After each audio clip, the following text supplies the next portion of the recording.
To use your sauna, the first thing you're going to need to do is you actually need to make sure it's plugged into the wall. Assuming it's plugged into the wall, we can actually go up into the temperature panels, which we can actually go to in the inside of our sauna. You can actually see it displays the real-time temperature up here, as well as the timer for how long it's been heating up or how long it has actually been on for. Now, to actually use this, we can actually click on the power button here to actually get it started. And clicking on this will actually start heating it up and display the power, just making sure the sauna is on. You can actually increase the temperature right here and it'll say the projected temperature, and then it'll actually immediately go back to the real-time temperature when this thing stops blinking. It's important to note this thing actually takes about 30 minutes to heat up, so don't get in it until it is actually at least 125 degrees Fahrenheit. Otherwise, it's not warm enough and will not serve as a proper sauna, just because you won't sweat and it's not actually on because it doesn't just turn on immediately. You can see right here 150 degrees is the max temperature in Fahrenheit, and we can actually use the lights right here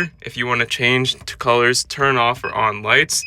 And you can actually change this timer, the up or down option, if you want to change how long it's been going or how long it's actually on for. Once you've done that, you just want to spend about 20 minutes sitting here. You can even put towels like I have done, and basically it'll just sweat so that you sweat. And yeah, just don't stay in here too long and do it every day of the week you can. And just a reminder to turn off your sauna. How you do this is you click on the off button right here and it will just turn off. You can also unplug it, but if you don't need to, you don't have to do that. You can just click on the off button, close the door, and it's good to go. Turn off the light before you actually get out too. I almost forgot.